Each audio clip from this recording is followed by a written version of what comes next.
Neus a 4 pessetes. Y vamos a pasar ahora mismo por el gabinete jurídico que no cobra si tú no ganas. Nos vamos a hablar con los profesionales de A Porcentaje. Pilar Cuadrado, ¿qué tal? Buenos días.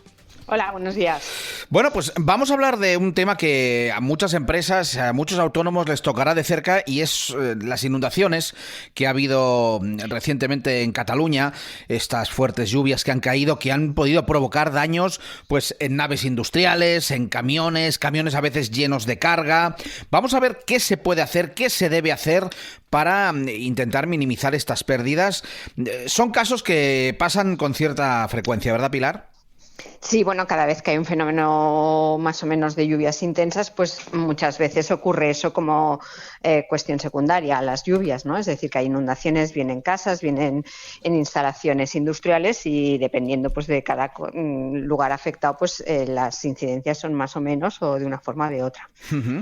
Pero vamos a ver, si esto pasa, ¿no? Tenemos, por ejemplo, una empresa de transportes y estas inundaciones pues nos han afectado, han inundado nuestra nave, han inutilizado camiones.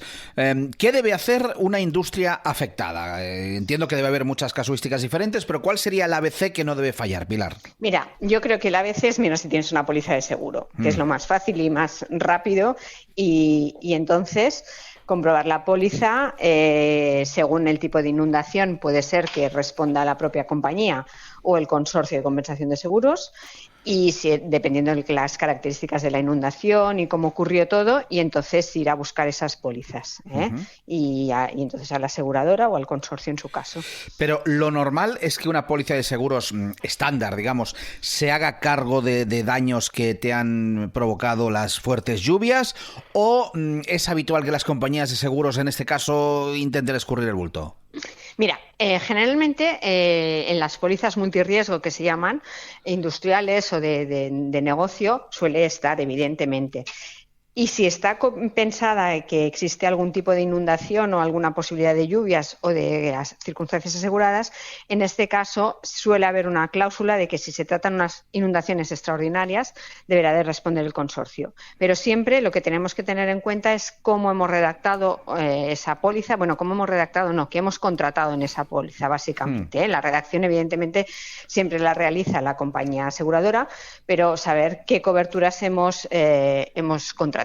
Y entonces, claro, tanto la compañía o el consorcio en su caso, pues responderán dentro de los límites de cobertura. Es decir, que es importante que en eso no seamos cicateros y que aseguremos lo que realmente tenemos, que no intentemos reducir costes, claro, y reducir indemnizaciones, porque sí, eso es lo que vendrá. Por reducir la prima unos cientos de euros, a lo mejor cuando te viene el siniestro, luego es un montón de dinero. Y te arrepientes mucho, claro, claro. Sí. Oye, no sé si es recomendable o no llamar a los bomberos, aunque la situación esté controlada, más que nada para tener una evidencia de lo que ha pasado, un parte de los bomberos de ello. ¿Es una buena idea o no? A ver, los bomberos, ya os digo que para estas cosas no nos vendrán si no realmente no lo necesitamos, ¿vale? Incluso a veces, según cómo, pueden incluso pasar una factura de los servicios. O sea que esto ahora también está de moda, y que incluso cuando no hay rescates en montaña y demás, pues al montañero que ha estado ahí le pasan la factura del helicóptero, o al menos que sepa lo que cuesta, ¿vale? Con lo cual, evidentemente, si hay una inundación, hay muchas otras formas. Yo no lo aconsejo en principio, a menos que sea una cuestión que realmente los necesitemos. Porque el agua deja rastro.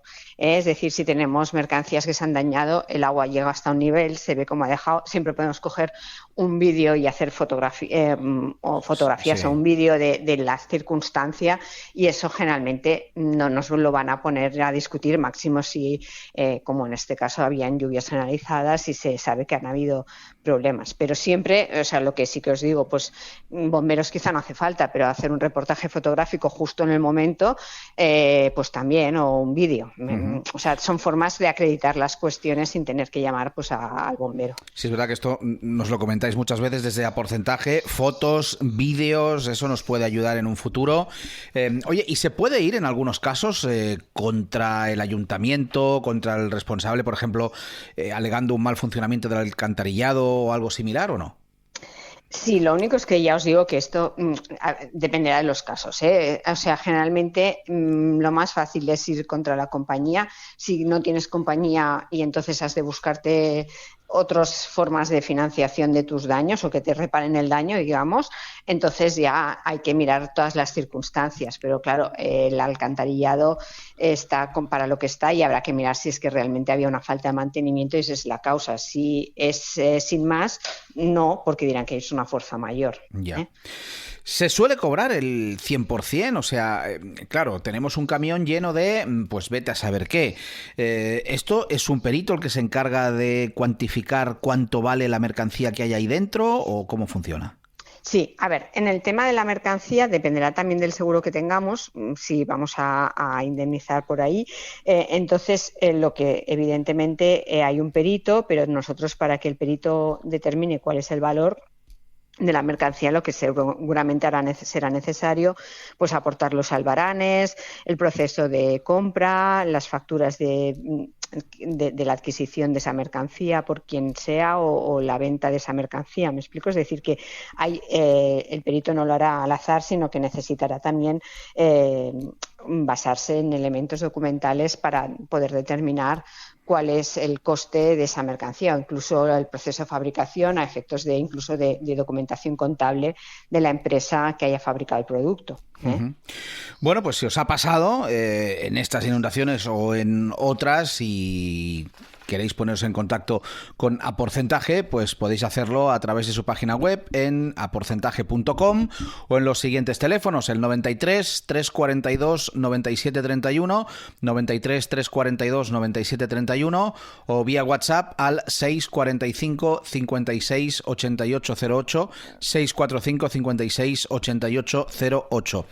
Pilar Cuadrado, seguro que cuando hay lluvias torrenciales se multiplica el trabajo en el despacho. Son casos habituales, ¿verdad? Bueno, eso siempre es un poco a posteriori. Primero la gente intenta cobrarlo de forma amistosa y cuando ya no llega el caso, entonces es cuando vienen. Pues Pilar, desde Aporcentaje, muchísimas gracias. Nos oímos la semana que viene. Un abrazo. Venga, un abrazo.